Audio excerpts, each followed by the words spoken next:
I really like routers. I have quite a few, and I really like pretty much all routers, whether it's a big router like this, a small router, robot routers, Wi-Fi routers, or table routers. One thing I do hate doing with routers, however, is routing stopped dados in small pieces like this. This is the end of a tray that I'm working on. So it has a stopped dado for the actual tray itself. It is about 250mm long or about 10 inches long. Problem with using a router for this is I need that groove to go all the way into the joinery, but not all the way through it, because otherwise it's going to be visible from the outside. So if I get my small trim router out, the problem is, how do I clamp this? Often the way to achieve a stopped dado is to use the router table and do plunge cuts on that. Plunge cuts on the router table are one of my least favourite things to do. They really give me the heebie-jeebies, particularly on small pieces. The way that you do it is you grab the workpiece and you turn the router on and slowly lower the piece down onto the router bit, and then you make your dado. Now there's a couple of things that are not really comfortable about this. First is that you aren't able to see your start and stop line, so you need to transfer those onto your fence or have some sort of stop system. That's not the worst, but it's the whole lowering it down, making sure things are nice and straight so they don't wobble as you're lowering it and nothing catches. And on these smaller pieces, again, this is 10 inch by 250mm by about 40-50mm. It's only 15mm thick. I'm getting a little bit close to the router bit, and there's not a lot of meat on this to grab hold of, and it doesn't feel very secure. After trying to be very clever and come up with my own solution, I found pretty much the perfect solution from Eric Sorensen.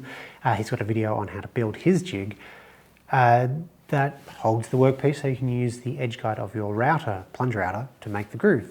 Has the benefits of holds the workpiece so it's nice and secure, your hands are nowhere near it, and you can see what you're doing because the plunge router is on top of the piece rather than the groove being invisible. For me, the only problem with Eric's design was that it called for some toggle clamps, and I just don't have any. Well, that's not strictly true. I do have this enormous one because I failed to read the dimensions of what I was purchasing, and it's just a little too big for the size of the jig that it actually wasn't all that useful. So I've modified his jig slightly to use wedges.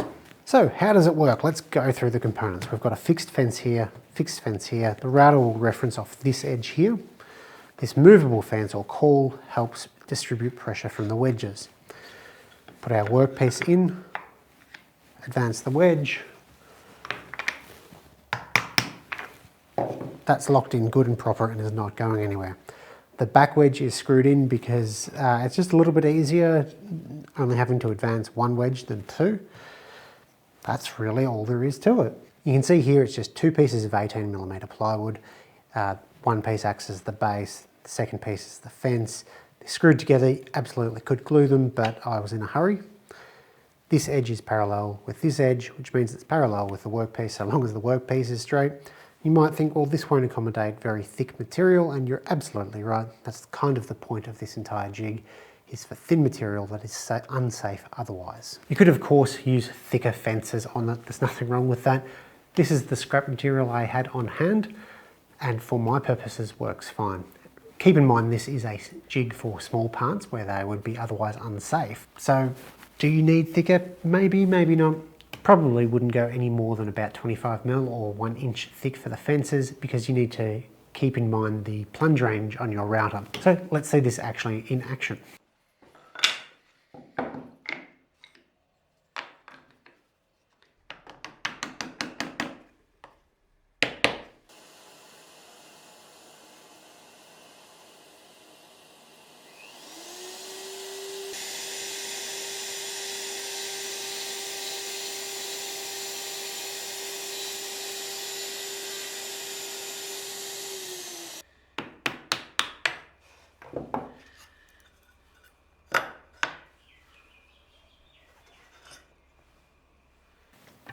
I really had no intention of making a video on this because it's part of a larger project that I'm working on.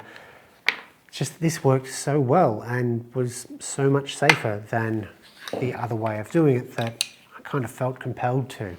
Don't forget to check out Eric's video on doing it. For me, the wedge system works great. It's really fast for these small rail pieces. but obviously there are limitations with what sort of widths I could work on. So his jig works a little bit better for wider pieces. Thanks for watching.